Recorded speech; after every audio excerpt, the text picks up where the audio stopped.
She lived in this house her entire life and was sure she knew everything about it. After her husband's death, an elderly woman accidentally discovers a hidden staircase beneath the floor. What was hidden below completely changes how she sees the man she lived with for decades. Subscribe to the channel and write in the comments which city or country you're watching from. The house had never felt empty before. It had known silence, yes, and long evenings when the radio was turned low and the wind pressed softly against the windows, but emptiness was something else entirely. Emptiness arrived only after the funeral, when Evelyn returned alone and closed the front door behind her, hearing the sound echo through rooms that no longer answered back. The echo lingered longer than it should have, as if the walls themselves were uncertain whether they were allowed to settle into stillness. That morning, the house woke before she did. Pipes shifted inside the walls with dull, tired sounds. The floorboards sighed under the change in temperature, and somewhere, deep beneath the structure, something contracted and released, a sound so faint it might have been imagined. Evelyn lay still in bed, staring at the ceiling she had stared at for decades, noticing for the first time how unfamiliar it looked without the soft rhythm of her husband's breathing beside her. She rose slowly, not because her body demanded caution, but because her mind had not yet accepted that there was no one else to wait for. The kettle was filled out of habit, the mug placed on the counter exactly where it had always been. She opened the curtains, letting gray morning light spill into the living room, illuminating furniture worn smooth by years of use. Every object seemed to hold its position with quiet determination, as if it had been instructed never to move again. This house had been her entire adult life. She had crossed its threshold as a young woman with tired hands and cautious hope, and now she stood in the same place with silver in her hair and a weight in her chest that felt heavier than any box she had ever carried through the door. It was not a large house, never had been, but it had grown into something vast through memory alone. Every room contained layers of time, pressed together so tightly that she could feel them beneath her skin. The house had survived storms that had torn branches from the old oak in the yard. It had endured summers when the heat settled thick and unmoving, and winters when the cold crept through the walls, no matter how carefully the windows were sealed. It had seen laughter and arguments, illness and recovery, months of worry when money was scarce and years of cautious comfort when it was not. It had held them together when the world outside had been less forgiving. Evelyn moved through the kitchen, touching the back of a chair as she passed, steadying herself more from memory than from need. Her reflection in the window startled her, not because it was unfamiliar, but because it looked unfinished, like a photograph taken before the subject was ready. She had always thought of herself as part of a pair, even when she was alone in a room. Now she felt outlined against the glass, defined by absence. Of all the rooms in the house, there was one she had avoided since returning from the cemetery. The door remained closed, just as it had been for most of her marriage. Her husband's workroom had always existed on the edge of her awareness, present but unexamined. It was not forbidden in words, but it had been sealed by habit and respect. He had asked for privacy there, and she had given it without question. He had built that room with his own hands. She remembered the months of hammering and measuring, the careful way he reinforced the floor and insisted on a particular arrangement of shelves. He had worked late into the evenings, often emerging with sawdust on his sleeves and a distant look in his eyes. When she asked what he was building, he had always answered simply that it was something necessary. Necessary had been enough for her. Over the years, the room had become part of the house's rhythm. He would enter it in the early mornings or long after sunset, sometimes staying for hours, sometimes only minutes. He kept the door locked, though never in a way that felt secretive. It was merely closed, contained, controlled.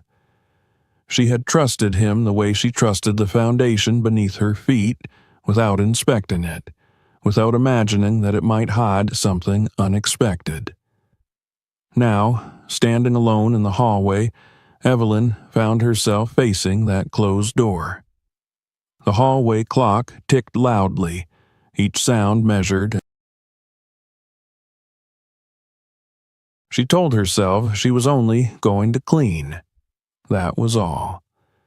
Dust accumulated when rooms were left untouched, and dust had a way of settling into corners like a quiet accusation. She could not leave his things to decay.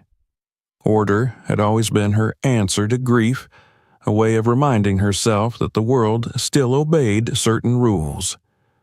When she opened the door, the smell of old wood and machine oil drifted out, unchanged by time. The room looked exactly as it had the last time she had glimpsed it from the doorway months earlier. The heavy desk stood against the far wall, its surface mostly clear except for a few carefully arranged tools. Cabinets lined one side, each closed, each labeled only in his mind. A single narrow window let in a pale strip of light that did little to soften the shadows. The floor was covered by a thick, dark rug, its fibers flattened where his chair had rested for years. She stepped inside, closing the door behind her, and felt a strange shift in the air, as though the room existed slightly apart from the rest of the house. The sound of the clock faded, replaced by a muffled stillness that pressed gently against her ears. She moved slowly, touching the edge of the desk, running her fingers along the smooth wood. Her husband had been a careful man. Everything here had a place, even if that place was known only to him.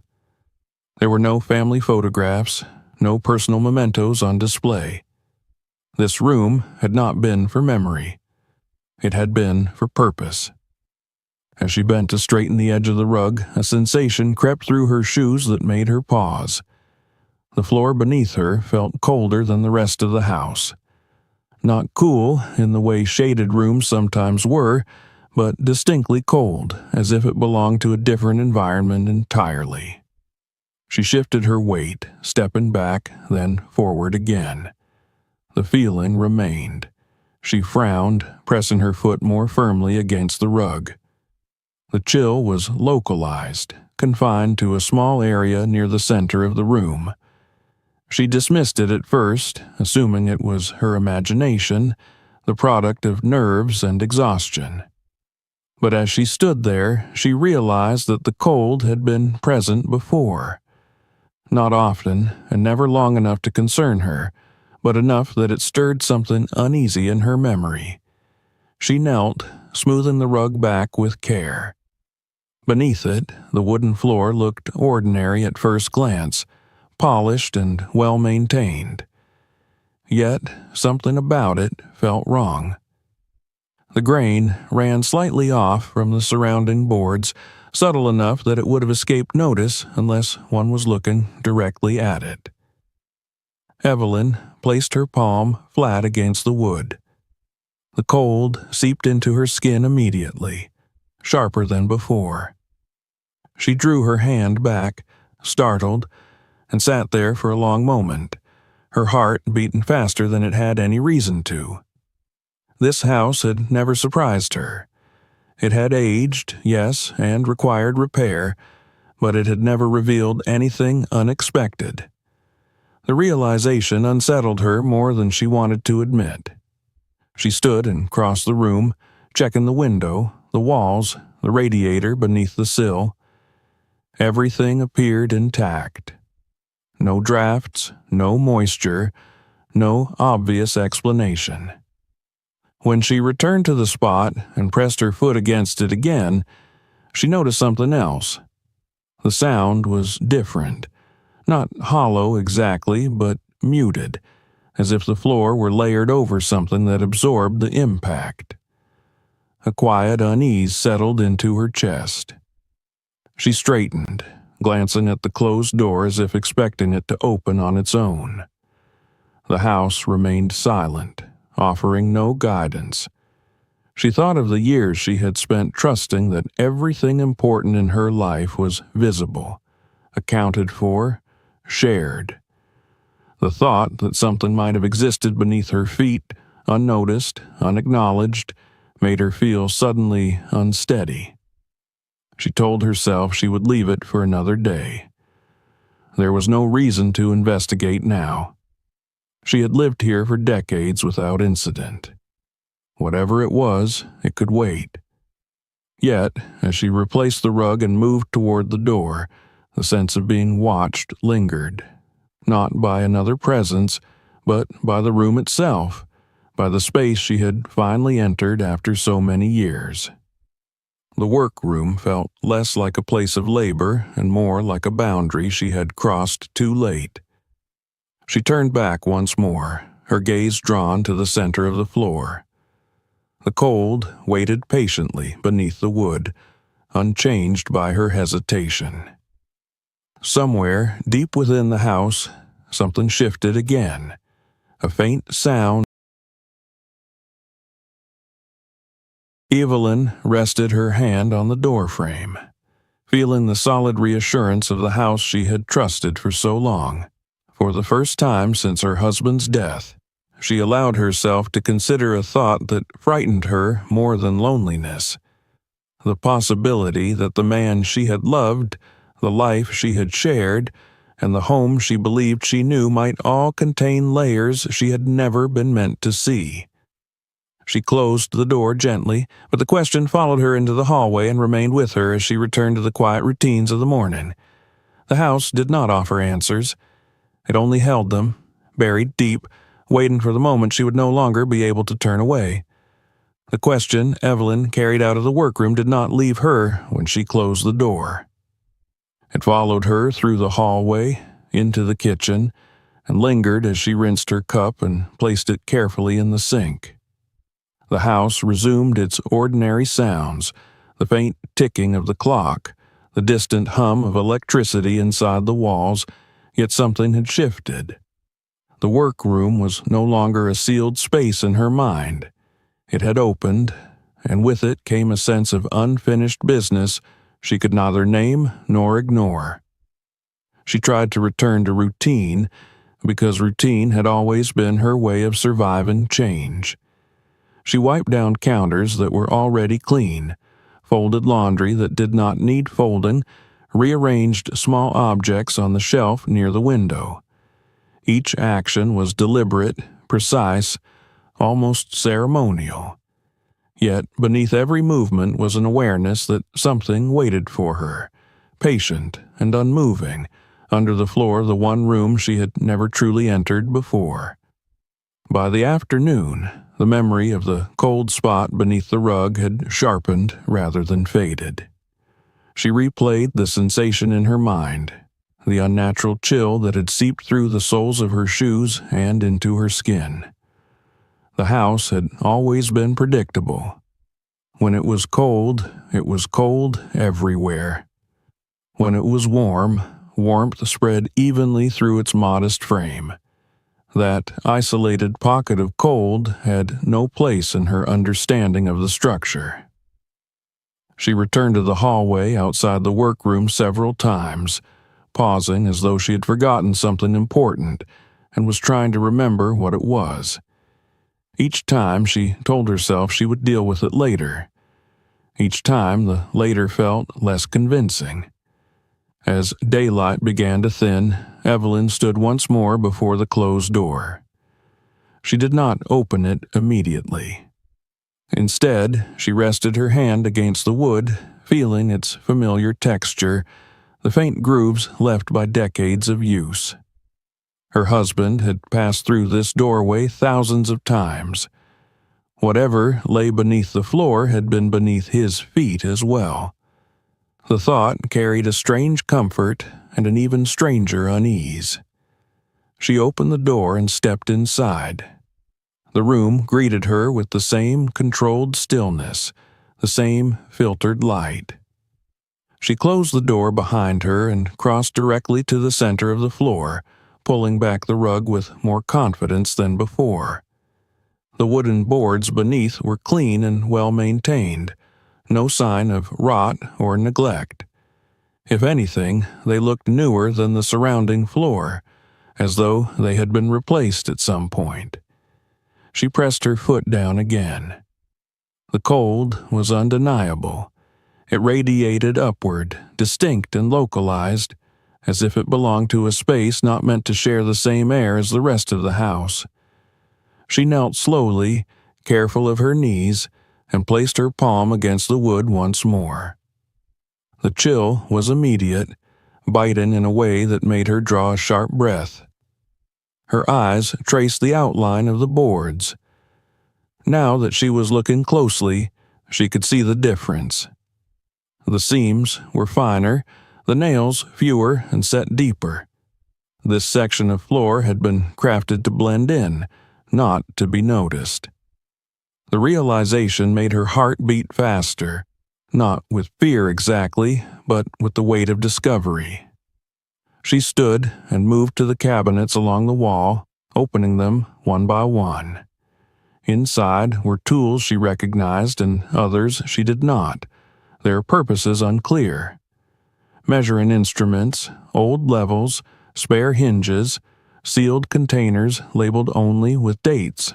Everything was arranged with intention, nothing left to chance. Her husband had not been careless. If there was something beneath the floor, it had been planned.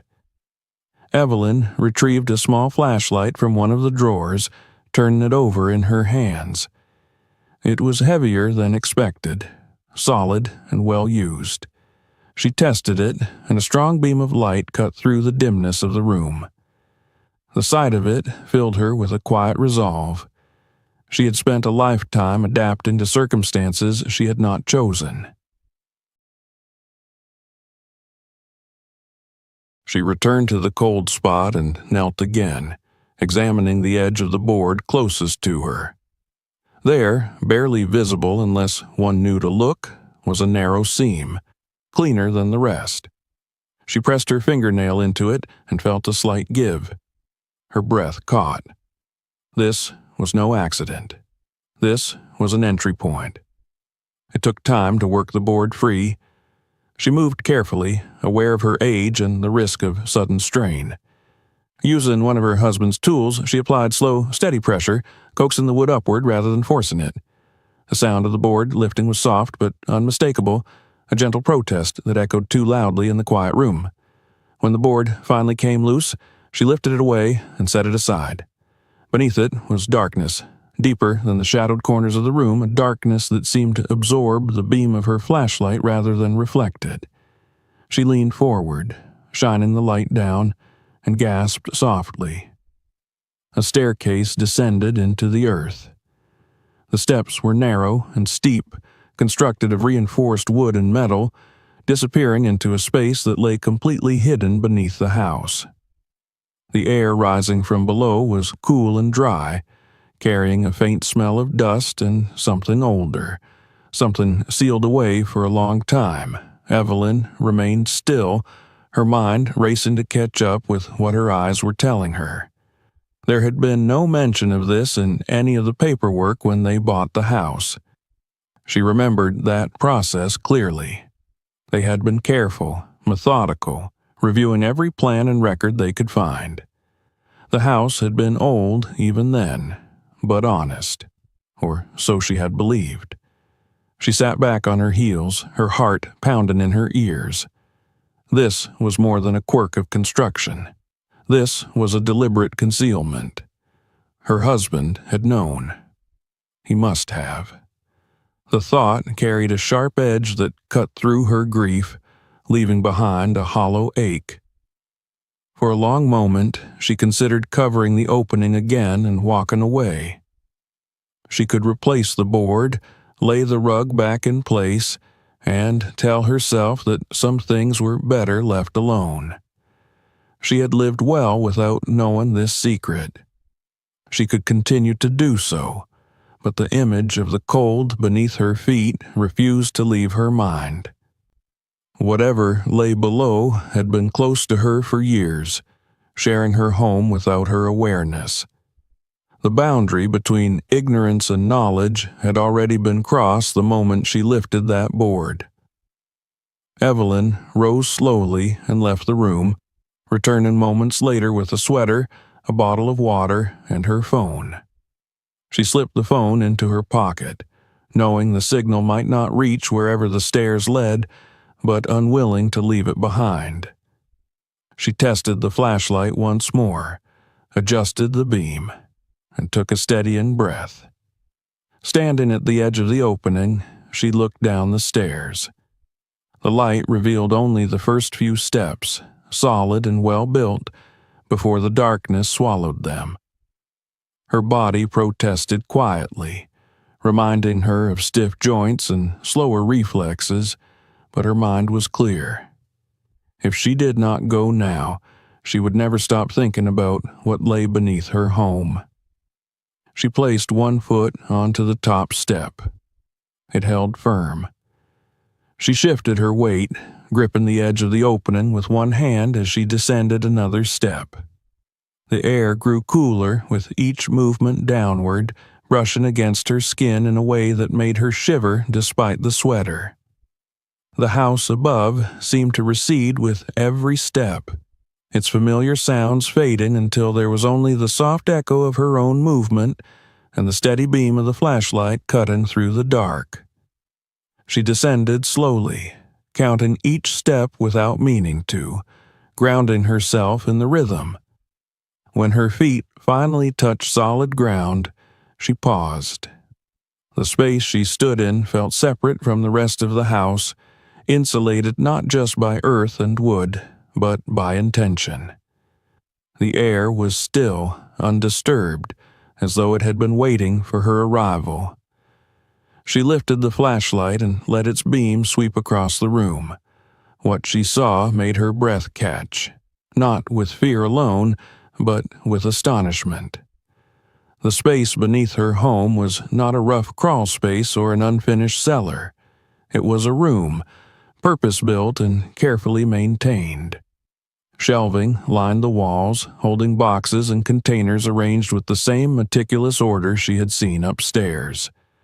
A table stood near the center, its surface clear but for a thin layer of dust. The floor was smooth, free of debris, and the walls bore no sign of dampness or decay. This place had been used.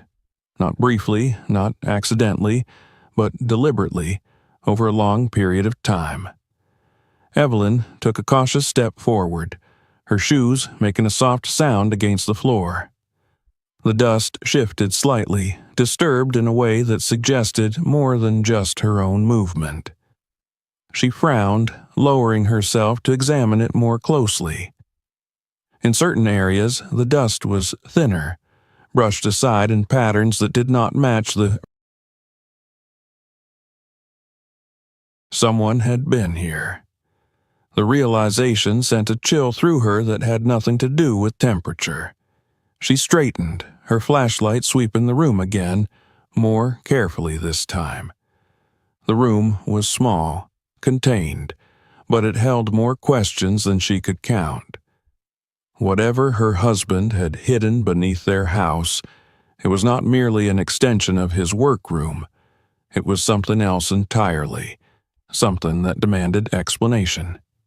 Evelyn stood at the bottom of the stairs, surrounded by silence and shadow, aware that the house above her continued on as it always had, unaware of her descent. She had crossed a threshold she could not uncross, stepped into a space that rewrote the history of the life she thought she knew. As she moved deeper into the room, the flashlight revealing more with every step, she understood that this was only the beginning. The cold beneath her feet had not been a warning meant to keep her away. It had been an invitation, waiting patiently for the moment she was finally ready to accept it. Evelyn remained still for several seconds after stepping fully into the room, as if her body needed time to accept that the space truly existed. The stairs behind her felt unreal now, like a narrow seam between two different lives. Above her was the house she had known for decades, with its worn furniture and familiar rhythms. Here, beneath it, was something untouched by daily routine, preserved in deliberate isolation. The air was cool, but not damp, carrying a dry, faintly metallic scent mixed with old paper and wood. It reminded her of archives she had once visited long ago, places where time was stored rather than lived. She lifted the flashlight higher, letting the beam move slowly across the walls, careful not to rush, as though moving too quickly might disturb something fragile. The room was smaller than the workroom above, yet it felt more intentional. Every inch of space served a purpose. The walls were reinforced, smoother than she expected, and the corners were sharp and precise. Along one side stood a row of shelves built directly into the structure, each holding boxes of varying sizes. Some were cardboard, others metal, all sealed and neatly arranged. The uniformity unsettled her more than chaos would have. Disorder could be explained by neglect. This could not. She took a few cautious steps forward, her shoes leaving faint impressions in the thin layer of dust that coated the floor. The dust was evenly spread in most places, undisturbed and fine, suggesting long periods of stillness. Yet, as she moved deeper into the room, she noticed areas where the dust had been brushed away, not recently enough to reveal footprints, but recently enough to suggest repeated movement. The marks were subtle, almost respectful, as if whoever had passed through here had been careful not to leave too much behind. At the center of the room stood a sturdy table, on its surface bare except for a thin film of dust and a single folded cloth placed neatly at one corner. Evelyn reached out and touched the edge of the table. The wood was cool and solid beneath her fingers. This was not furniture meant to rot in darkness. It had been chosen, placed, and used. She circled the table slowly, the beam of the flashlight following her movement. Against the far wall stood a tall metal cabinet, its surface dull and scratched, bearing the quiet scars of age. A simple lock held it closed, the kind that required a key rather than a code. Nearby, a small stool rested beneath a shelf, its legs worn unevenly, as though it had been dragged back and forth countless times. Evelyn's gaze moved upward, following the shelves. Each box was labeled, but not in any way she immediately understood. Some bore dates written in her husband's familiar handwriting. Others had only numbers or short combinations of letters that meant nothing to her. There were gaps in the sequence, deliberate spaces left empty, as if waiting for something that had never arrived or had been removed. She stepped closer to one of the shelves and gently ran her fingers along the side of a box. The cardboard was thick, reinforced, designed to protect its contents from moisture and time. She hesitated before lifting the lid, feeling the weight of the moment press against her chest. This was no longer about curiosity alone. Whatever she uncovered here would reshape the memory of the man she had loved. She opened the box carefully. Inside were stacks of paper wrapped in brown string, arranged with meticulous care. She loosened one bundle and unfolded it, revealing documents that looked official, their edges yellowed with age. Names, dates, addresses. Some were familiar, belonging to places she recognized from their past. Others were completely foreign. There were copies of letters, typed and handwritten, their contents hidden from her by the angle of the flashlight. She set the papers back in the box and closed it, her hands trembling slightly. One discovery at a time, she told herself. She could not absorb everything at once. Moving along the shelves, she found other boxes filled with photographs. She lifted one photograph carefully, brushing away dust. It depicted a group of people standing together in front of a building she did not recognize. Her husband stood among them, younger than she remembered him ever being, his posture alert, his expression serious in a way she had rarely seen at home. The people around him were strangers, their faces marked by tension rather than celebration. Evelyn studied the photograph for a long moment. She had no memory of it, no story to attach to it. Her husband had never mentioned these people, yet the image felt important, not like a casual snapshot, but like documentation. She replaced the photograph and moved on, her heartbeat steady but heavy. Another box contained cassette tapes, each labeled with dates spanning several decades. Some labels were smudged, others carefully rewritten, as though he had returned to them repeatedly. She did not have a device to play them here, but their presence alone spoke volumes. These were records, testimonies, voices preserved in darkness. On a lower shelf, she found something that made her pause. A small canvas bag lay tucked behind larger boxes, almost hidden. She pulled it forward and opened it. Inside were personal items that did not belong to her husband, a worn wallet containing an old identification card issued to someone else, a child's bracelet, faded and frayed, a folded piece of fabric that looked like it had once been a part of a uniform or work clothes. Evelyn felt a tightening in her chest. These were not mementos collected out of sentiment. They were evidence of lives intersecting with his in ways she had never imagined. She straightened and stepped back, her flashlight sweeping the room once more. The realization settled slowly, but with undeniable clarity. This room was not a hiding place for valuables. It was a repository of responsibility. Whatever her husband had been involved in, it had extended far beyond the walls of their home, far beyond the quiet routine she had shared with him. Her attention was drawn to the metal cabinet again. She approached it cautiously, her footsteps soft against the floor. The cabinet loomed taller than she had first realized, its top nearly reaching the ceiling. She ran her fingers along the edge of the lock, then searched the room with her eyes until she spotted a ring of keys hanging on a hook near the stairs. She hesitated, then crossed the room and lifted the keys. There were many, each slightly different, their surfaces worn smooth by repeated use. She tried one in the cabinet lock. It did not fit. The second key turned halfway, then stopped.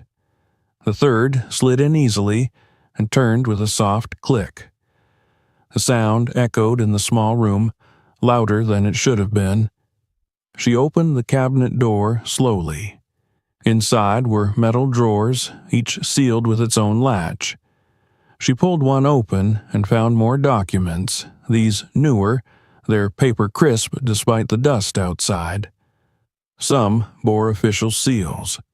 Others were handwritten notes, dense with information, cross-referenced and annotated. Her husband's handwriting filled the margins, precise and controlled. Evelyn's eyes scanned a page, and she felt the ground shift beneath her understanding. These were not personal notes. They were records of events, movements, actions taken and actions avoided. There were references to meetings, to transfers, to people being moved from one place to another under cover of anonymity. Names appeared, then disappeared, replaced by codes. She closed the drawer, her breath shallow. The room felt smaller now, its walls pressing inward with the weight of what they contained. She stepped back, nearly stumbling, and caught herself against the table. As she steadied herself, something else caught her eye. On the floor, near the table, the dust was thinner, swept aside in a rough arc that suggested frequent movement. She knelt again, shining the flashlight closer. The pattern was not random. It traced the path between the table and the cabinet, back and forth, worn into the floor over time. This room had been used regularly. Not long ago. A sudden sound reached her ears, faint but unmistakable. A soft creak high above her. Evelyn froze, her flashlight beam trembling slightly as she lifted it toward the ceiling. The sound came again, followed by a subtle shift. Someone was in the house. Her heart pounded as she stood, every sense alert. She listened, straining to catch more, but the sounds were distant, muffled by layers of wood and earth. It could have been the house settling. It could have been her imagination. Yet the timing felt wrong. She took a slow step toward the stairs, then stopped. If someone was upstairs, returning suddenly could be dangerous. If they knew about this room, about what it contained, her discovery might not be as private as she believed. She switched off the flashlight for a moment, plunging the room into darkness. In the absence of light, the space felt even more sealed, more secretive. She waited, counting her breaths, listening. The sound did not repeat. Evelyn turned the flashlight back on and took one last look around the room. Her eyes fell on a single object resting on the table, partially hidden beneath the cloth she had noticed earlier. She lifted the fabric and felt her breath catch. Beneath it lay a document holder, its surface worn and creased. Inside, visible through a transparent sleeve, was a photograph she recognized instantly. Her husband stood beside another man, both facing the camera. The other man's face was unmistakable because Evelyn remembered seeing it once, years ago, in a newspaper article about a tragic incident that had ended in death. According to the article, the man had not survived. Yet here he was, standing alive beside her husband. Evelyn lowered herself into the chair by the table, the photograph resting in her hands. The implication was impossible to ignore. The man she had loved, trusted, and mourned had been part of something that reached into histories that had been officially closed. He had not simply kept secrets. He had rewritten outcomes. Another sound echoed faintly from above, closer this time. A door, perhaps. Or a step. Evelyn rose, her movements slow but decisive. She returned the photograph to its place and covered it again, her mind racing. She had come here seeking understanding. What she had found was a reality that no longer fit within the quiet life she remembered. She climbed the stairs carefully, replacing the board and rug as best she could, her hands moving on instinct. When she emerged into the workroom, the air felt warmer, heavier, as though the house itself were holding its breath. She stood in the center of the room, listening. The house was silent again, offering no confirmation of the disturbance she had heard. Yet she knew with certainty that nothing would ever feel the same. As she closed the workroom door behind her, Evelyn understood that the hidden room beneath her house was not merely a secret of the past. It was an unfinished story, one that had not ended with her husband's death. And whether she wished it or not, she had just become part of it. Evelyn did not sleep that night. When she lay down, the ceiling above her seemed farther away than it had ever been, as if the house had grown taller while she was not looking. Every sound carried weight now. The soft settling of the walls, the distant creak of wood cooling in the night air, even the faint rustle of leaves outside felt charged with meaning. She listened, not as someone drifting toward rest, but as someone standing watch. Her husband's image would not remain still in her mind. It shifted constantly, rearranging itself around the fragments she had uncovered beneath the house. The man she had known had been quiet, patient, deliberate. He had loved routine, respected privacy, avoided unnecessary conflict. He had been gentle in ways that never announced themselves. Yet, the man in those photographs, the man whose handwriting filled pages of coded notes and careful records, carried a different weight. That man stood at the center of events she had never imagined touching their small, contained life. When dawn finally came, it brought no relief. The morning light revealed the same rooms, the same furniture, but Evelyn moved through them like a guest rather than an owner. She made tea and forgot to drink it. She sat at the kitchen table and stared at the grain of the wood, tracing patterns without seeing them. Her thoughts returned again and again to the hidden room, to the cabinet, to the photograph of a man who should not have existed anymore.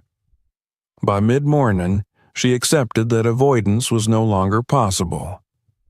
The moment she had stepped into that room, she had crossed from not knowing into responsibility.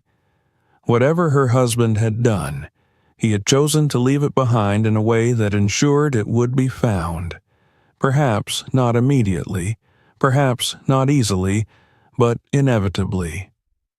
And now that it had been uncovered, it demanded understanding. She returned to the workroom with a steadiness that surprised her. The fear had not vanished, but it had changed shape. It was no longer the sharp edge of shock, but a deeper, quieter tension, the kind that comes from realizing that She closed the door and stood for a moment, listening. The house remained still. Only then did she move the rug aside and lift the concealed board, her movements practiced now, almost reverent. The stairs awaited her, unchanged. She descended slowly, the flashlight steady in her hand, until the hidden room opened around her once more. This time, she did not linger at the threshold.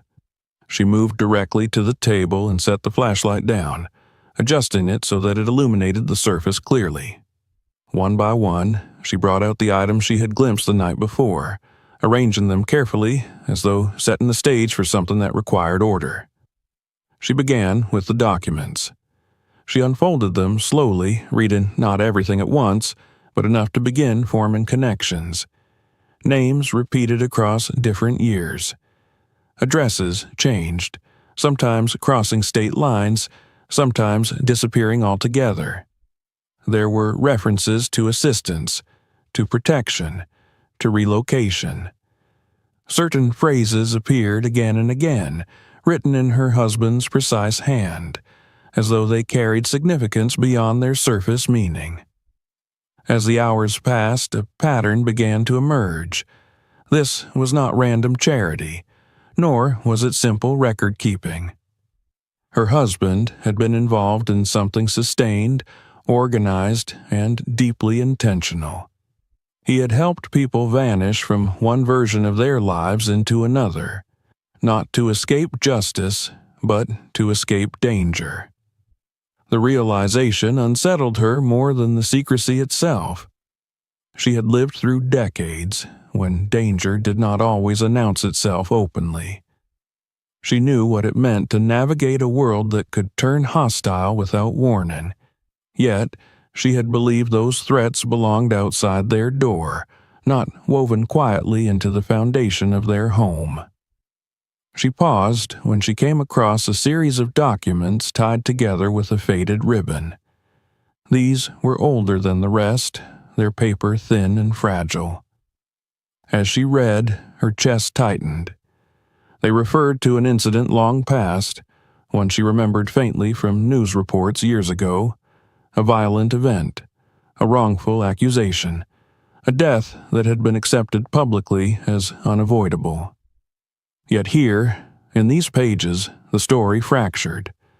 The man in the photograph, the one officially recorded as dead, appeared again in these documents, referenced under a different name. There were notes about false identification, about safe passage, about a promise made and kept. Her husband's handwriting grew heavier in these sections, the strokes more deliberate, as though he had pressed harder against the paper. Evelyn leaned back in the chair, closing her eyes. Memory rose unbidden. She recalled her husband returning home late during that period, quieter than usual, his shoulders tense. She had asked if he was all right.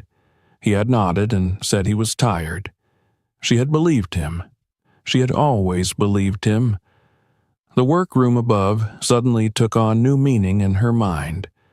His insistence on privacy, his careful control over certain parts of the house, his refusal to let anyone else handle specific repairs. What she had taken for a desire for order now revealed itself as something closer to vigilance.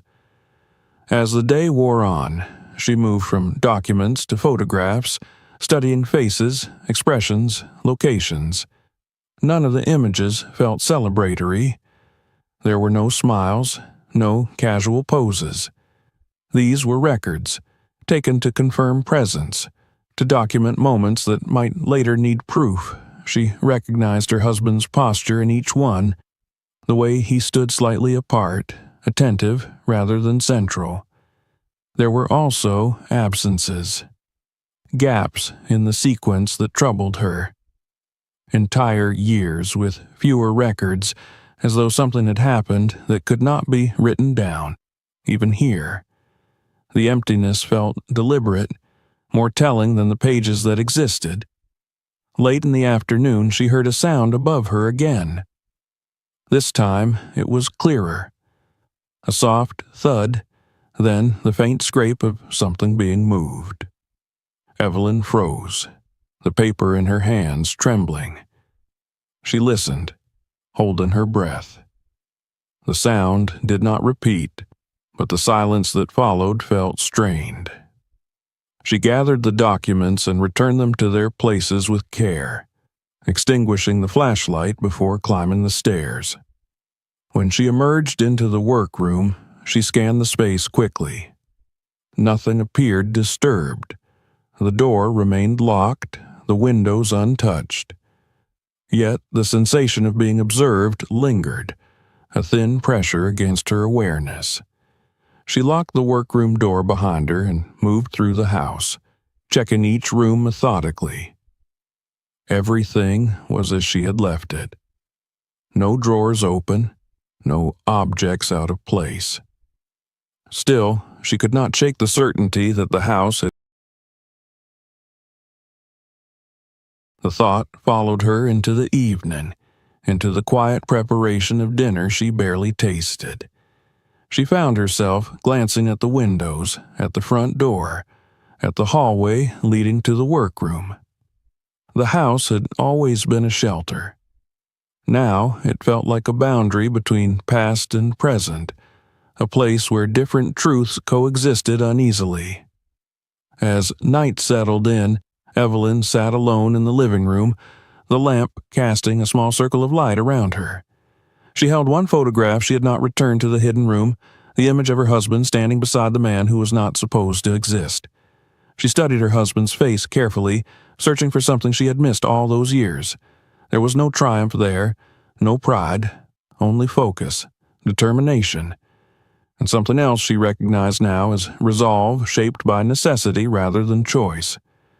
For the first time since his death, Evelyn allowed herself to feel anger alongside grief, not loud, not explosive, but deep and steady. Anger that he had carried this alone. Anger that he had decided for her what she could and could not know. Anger that her life, carefully constructed on trust, had rested atop secrets heavy enough to reshape it entirely. Yet beneath the anger was another feeling, one that surprised her with its persistence.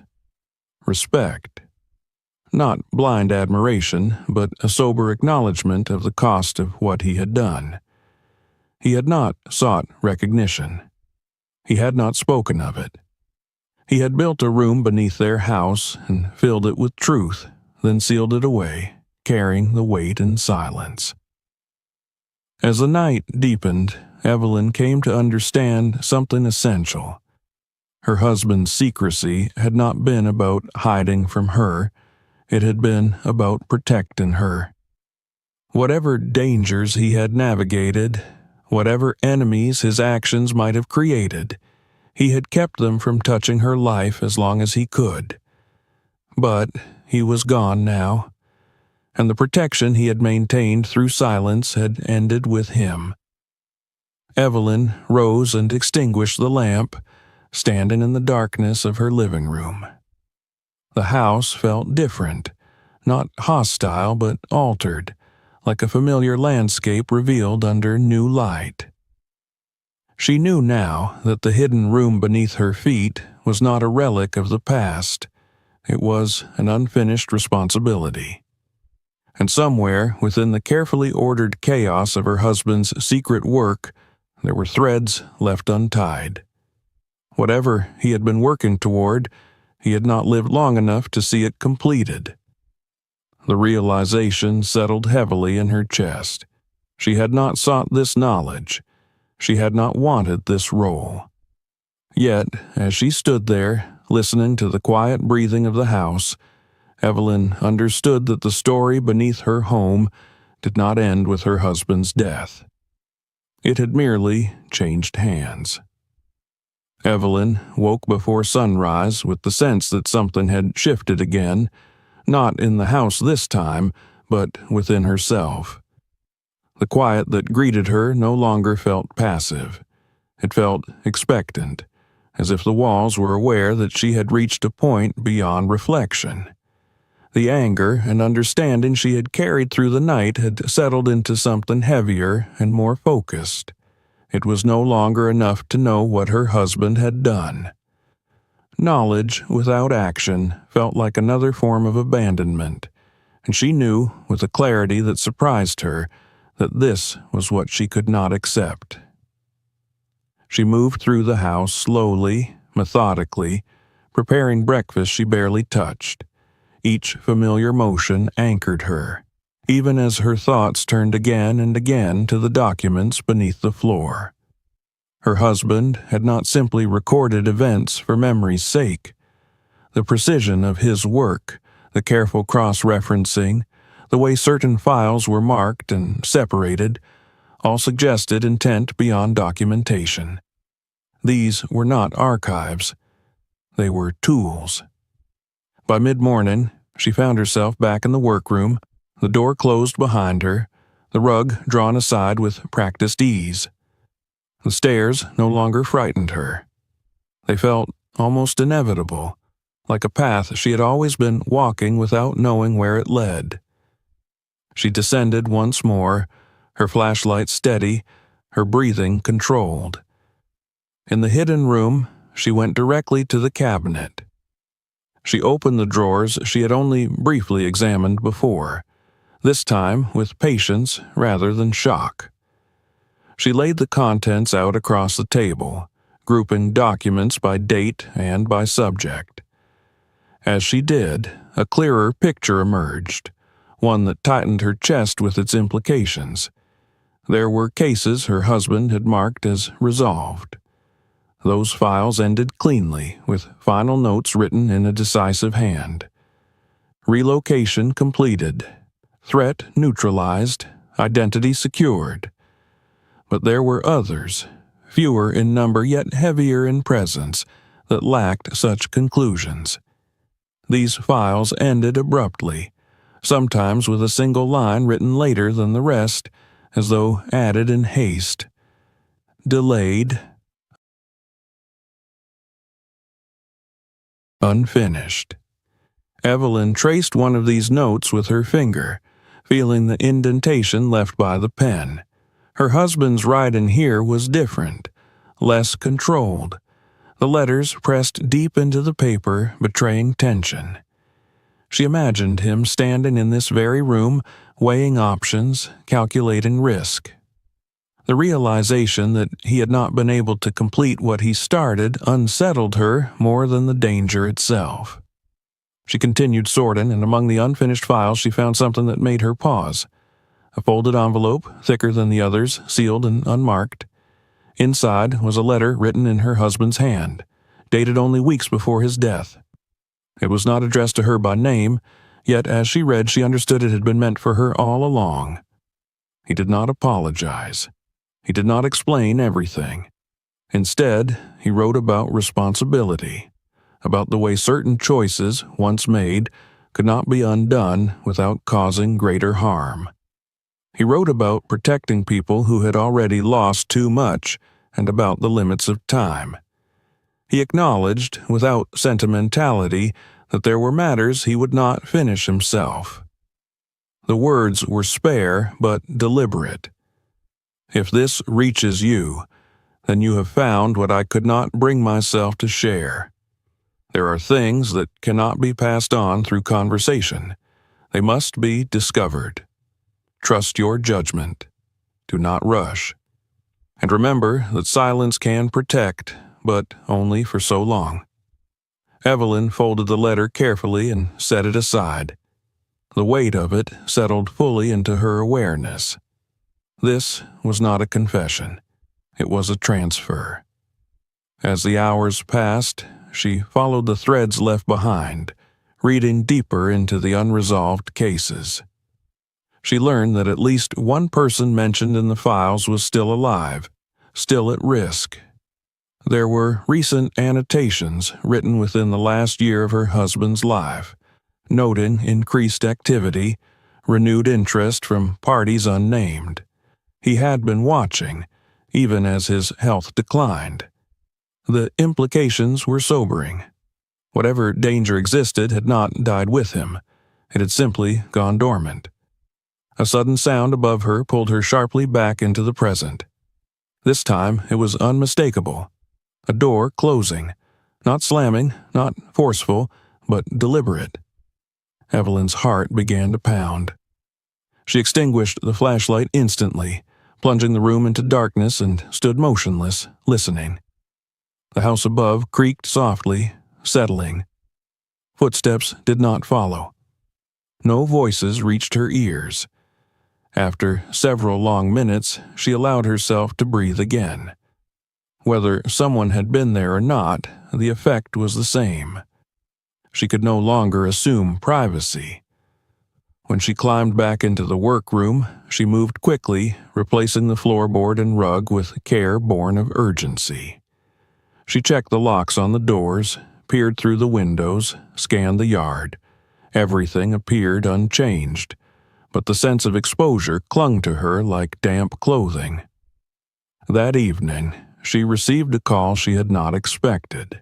It was from a distant relative, someone who had shown little interest in her or her husband before. The voice on the line was polite, almost overly so, expressing concern, offering help, asking questions about the house, about paperwork, about whether she had found anything of importance in her husband's things. Evelyn answered cautiously, keeping her responses vague. When the call ended, her hands were shaking. It was no longer paranoia. People were circling. That night, Evelyn sat alone at the kitchen table, the unfinished files spread before her. She understood now that there were only two paths forward. She could hand everything over to authorities, trusting systems her husband had clearly chosen not to trust fully. Or she could continue as he had, quietly, carefully, protecting those who still needed protection while ensuring the truth did not fall into the wrong hands. The decision weighed heavily, but it did not feel impossible. Her husband had not chosen her at random to inherit this burden. He had known her strength, her patience, her ability to endure quietly. He had trusted her to act without spectacle. She spent the next day preparing. She made copies of the most critical documents, storing them separately. She identified one name among the files that appeared repeatedly, someone her husband had contacted near the end, a former lawyer, now retired, someone who understood discretion. She wrote a letter, careful and measured, requesting a meeting without revealing too much. She mailed it herself, choosing a postbox far from her neighborhood. At home, she changed the locks. She rearranged furniture in ways that allowed her to hear movement more clearly. She placed subtle markers on doors and drawers, small signs only she would notice if something had been disturbed. These were not the actions of fear alone. Late one afternoon, as she returned from the store, she noticed a car parked farther down the street than usual. It was nothing overt, nothing that could be proven suspicious. Yet it remained there longer than it should have. When she glanced again later, it was gone. The message was clear. Time was narrowing. That evening, she returned to the hidden room and gathered the most dangerous materials, those that could cause harm if misused. She studied them carefully, weighing each piece. Some information could save lives, other information could destroy them. The responsibility of deciding which was which pressed against her chest until it was difficult to breathe. In the end, she chose restraint. She prepared to pass on what was necessary and to eliminate what was not. This was not an act of erasure, but of protection, mirroring the logic her husband had followed. As she sealed the box containing the most sensitive items, a sound echoed above her again. This time, it was unmistakable. Someone moving with intent. Evelyn froze, the box in her hands. The threat she had sensed for days was no longer abstract. She extinguished the flashlight and stood in the darkness, her heart pounding, aware that the unfinished business beneath her house was no longer safely contained by secrecy alone. Whatever forces her husband had kept at bay were stirring.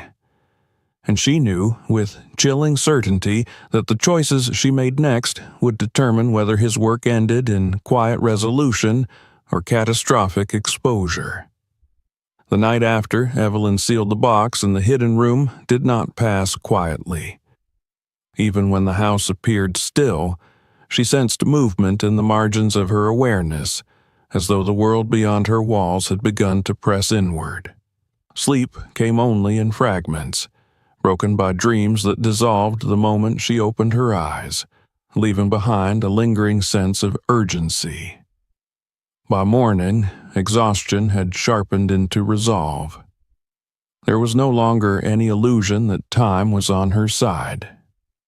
She rose before dawn and stood at the kitchen window, watching the sky lighten slowly over the trees. The street outside remained empty, yet she felt certain she was no longer invisible. Her husband's work had always relied on discretion, on being overlooked. Now that the hidden room had been disturbed, that invisibility was gone. The truth carried weight, and weight attracted attention. Evelyn did not panic. Panic wasted energy. Instead, she began to act. She returned to the hidden room while the house was still quiet, moving with a confidence that would have surprised her former self. The stairs no longer represented fear or mystery. They were simply a passage between two responsibilities. In the room below, she opened the sealed box again and laid out its contents one final time. Each document, each photograph, each recording represented a choice her husband had made, often at personal cost. Now, those choices belonged to her. She began by separating what could protect from what could destroy. Some files contained information that, if released without care, would expose people who had already risked everything to survive. Other files documented wrongdoing that had never been addressed, crimes hidden beneath official conclusions and forgotten headlines. The distinction was not always clear, and that ambiguity weighed on her more heavily than any single threat. As she worked, she felt her husband's presence not as a ghost, but as an echo of intention. She recognized his restraint in the careful phrasing of notes, in the way certain names were shielded behind codes even here. He had not been trying to control the future. He had been trying to give it room to unfold without unnecessary harm. Evelyn decided then that she would honor that principle above all else. She gathered the files connected to the most immediate danger and prepared them for transfer. Copies were made, sealed, and stored in places only she knew. She wrote brief summaries in her own hand, careful to preserve accuracy without revealing more than necessary. These were not confessions. They were lifelines. Late that afternoon, she received a response to the letter she had sent days earlier. The retired lawyer agreed to meet, providing a neutral location and a time that suggested discretion. Evelyn felt a flicker of relief, quickly tempered by awareness. Each step forward increased visibility. Still, retreat was no longer possible. On the day of the meeting, she left the house earlier than necessary, taking an indirect route. She was careful not to be followed, yet she did not allow suspicion to turn into paranoia. The meeting passed quietly. She spoke only of what was essential, handing over select documents and explaining their significance without dramatization. The lawyer listened, asked few questions, and accepted the responsibility with visible gravity. When Evelyn returned home, the front door was closed, locked as she had left it, yet the air inside felt disturbed, as though it had been recently displaced. She moved through the house slowly, her senses alert. In the living room, a cushion sat at a slightly different angle. In the kitchen, a drawer she never used stood open by a fraction of an inch. Someone had been inside. The realization did not frighten her so much as it clarified the stakes. Whoever was searching for something believed it was here. They were not acting randomly, they were narrowing in. Evelyn did not call the police. She understood too well how easily information could travel beyond intended boundaries. Instead, she moved methodically, checking her markers. Several had been disturbed, subtle signs that confirmed what she already knew. The hidden room itself, however, remained untouched. Either they had not found it, or they had not yet dared to open it. That night, she did not stay in the house. She packed a small bag, took the most sensitive materials with her, and left under cover of darkness, driving until the road grew unfamiliar. She spent the night in a place her husband had once used as a temporary refuge for others, now empty and forgotten. Sitting alone in that borrowed safety, she felt the full weight of what he had built and the cost he had accepted as inevitable. The following days blurred into careful movement and controlled action. Evelyn coordinated quietly with the lawyer and with one additional contact she had identified from the files, someone who understood the balance between exposure and protection. Together, they arranged for critical information to reach the right hands, ensuring that it could not be buried again, but also could not be exploited recklessly. There was resistance. Not open threats, but pressure.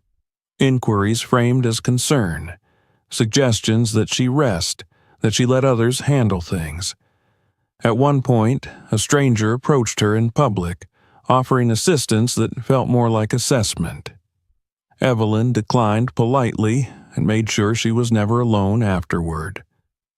The climax came not in violence, but in confrontation. One evening, as she returned to her house for what she knew would be the last time before everything changed, she found someone waiting inside, not hiding, not threatening, but standing openly in the workroom as though claiming the space. The person spoke little, but their presence conveyed intent clearly enough. They wanted what her husband had hidden. They believed she would give it up to avoid trouble. Evelyn listened without interrupting. When the moment came, she told the truth, carefully and without emotion. The most dangerous information was no longer here. It had been copied, distributed, protected by systems far larger than either of them. What remained in the house was no longer leverage. The realization unsettled the intruder. They left without further confrontation, understanding that the game had shifted beyond their control. In the days that followed, the pressure eased. News surfaced quietly, not as a scandal, but as a correction. Old cases reopened, names re-examined. People long presumed lost reappeared under new identities, protected by time and distance. The process was slow and deliberate, unfolding without spectacle. Evelyn watched it from a distance, allowing others to carry the public weight. Her role was nearly complete. Before closing the final chapter of her husband's work, she returned to the hidden room one last time. She stood there in silence, surrounded by the remnants of a life lived partly in shadow. She felt no bitterness now, only a sober understanding of the cost of choosing to act when silence would have been easier. She destroyed what needed to be destroyed, preserving only what had meaning beyond danger. When she was finished, the room felt lighter, as though it, too, understood release. As she climbed the stairs and sealed the floor above, Evelyn knew she had paid a price for truth. It had taken her certainty, her illusion of simplicity, and replaced them with something harder but more honest. She had lost the comfort of not knowing. In return, she had gained clarity. The house above her waited, unchanged in structure but transformed in purpose. The work was finished. The danger had passed. And for the first time since her husband's death, Evelyn allowed herself to believe that what remained was not fear, but legacy. When the last door closed behind the people who had come and gone in the weeks that followed, the house finally grew quiet again. Not the tense, watchful quiet that had filled it before, but a deeper stillness, one that settled naturally into the walls and floors, as if the building itself had exhaled after holding its breath for far too long. Evelyn felt the change immediately. She stood in the hallway one morning, sunlight slanting across the worn wood, and realized that for the first time since the world outside had moved on in subtle ways. There were no dramatic headlines tied directly to her name, no sudden crowds at her door. Instead, changes unfolded slowly, deliberately, as she had hoped. Old cases were reopened without spectacle. Quiet corrections appeared in official records. People who had once existed only as fragments in her husband's files were absorbed back into the flow of life, protected not by secrecy alone, but by time and distance. The truth had not exploded outward. It had settled into place, reshaping the ground beneath it. Evelyn followed these developments from afar, reading between lines, recognizing patterns invisible to most. She did not feel pride in what she had done. Pride felt too loud, too sharp for something that had required such restraint. What she felt instead was a sober peace, the kind that comes only after a long, difficult obligation has been met. The house seemed to recognize this shift as well. The strange tension that had lingered in certain rooms faded. The workroom no longer felt sealed or guarded.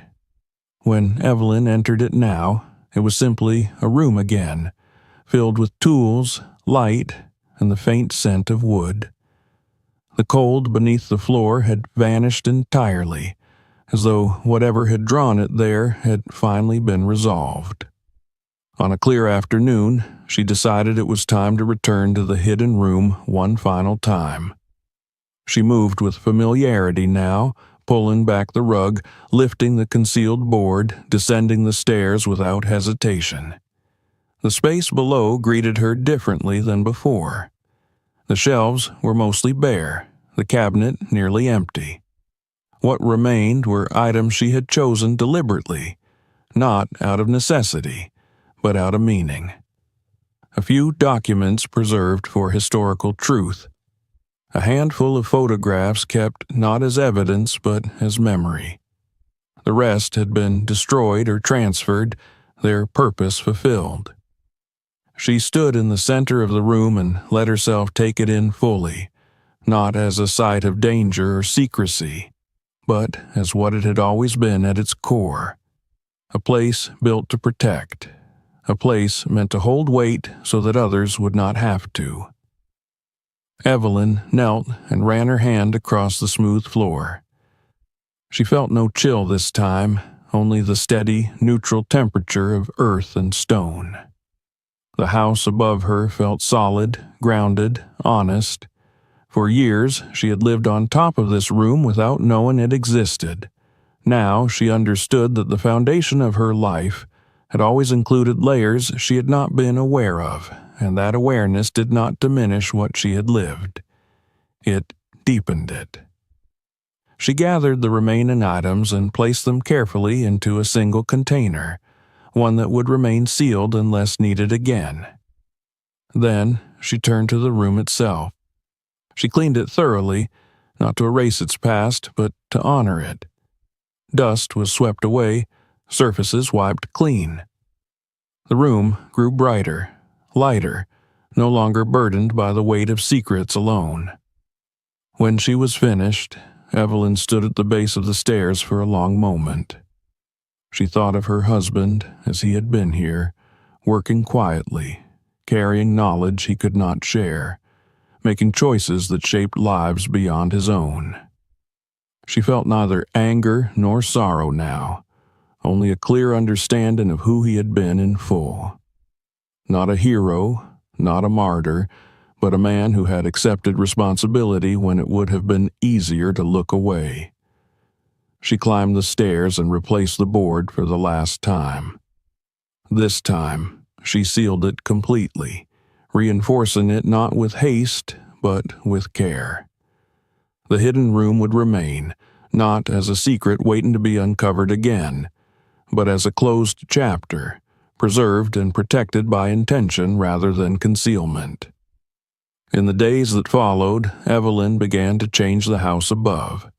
Not dramatically, not as a renovation meant to erase the past, but as a quiet rebalancing. She opened curtains that had long been kept half closed. She rearranged furniture to invite light and movement. She brought plants into rooms that had felt stagnant, their green leaves catching sunlight and softening corners that had once seemed too sharp. The workroom changed the most. She removed nothing essential, but she altered its purpose. The heavy desk remained, but she placed a chair by the window, creating a space for reading and reflection. The cabinets stayed, but their contents shifted, now holding ordinary tools, papers, and books. The room was no longer defined by what was hidden beneath it, but by what it allowed her to do now. Evelyn found herself spending time there in the evenings, not working in the way her husband had, but thinking, writing, sometimes simply sitting and listening to the house breathe around her, the silence. She did not speak often of what she had discovered or what she had done. Those who needed to know already did. For everyone else, the story remained simple. A woman who had lost her husband and continued to live quietly in the house they had shared. That truth was not false. It was simply incomplete, as all truths were. From time to time, she received messages passed discreetly through channels her husband had once used. Short notes of gratitude, confirmation that someone was safe. Proof that what had been protected remained protected. Each message reinforced her belief that legacy was not something declared or displayed, it was something sustained. The house settled fully into its new state as winter approached. Evelyn prepared it, as she always had, sealing windows, checking insulation, ensuring warmth would reach every room evenly. When the first cold night arrived, she noticed with a faint private smile that the floors were warm everywhere, including the place where the hidden room lay beneath. The imbalance that had once drawn her attention was gone. One evening, as she sat alone with a cup of tea, she allowed herself to remember the life she'd lived with her husband in its entirety. Not just the quiet years, not just the moments of comfort, but the complexity she had only come to understand after his death. She realized then that she did not need to forgive him or justify him. Understanding was enough. She had lived her life believing that strength was loud, that change came through force or confrontation. What she had learned beneath her own floor was something different. That endurance could be quiet, that responsibility could be carried without recognition, that doing what was right did not always leave visible marks on the world, but reshaped it all the same. When she finally rose to turn out the lights, Evelyn paused in the hallway above the sealed entrance. She placed her hand against the floor, feeling its solid warmth, and closed her eyes. The house held her steady, as it always had. The secrets beneath it were no longer secrets. They were legacy, settled into place, no longer demanding discovery, only respect. And for the first time in a long while, Evelyn slept without listening for footsteps, certain that what had been hidden had served its purpose, and what remained was finally, fully her own. If this story kept you watching until the end, don't stop here. Subscribe to the channel so you don't miss the next story. They only get deeper. Watch our other videos to uncover more hidden secrets and untold truths. And share this video with someone who loves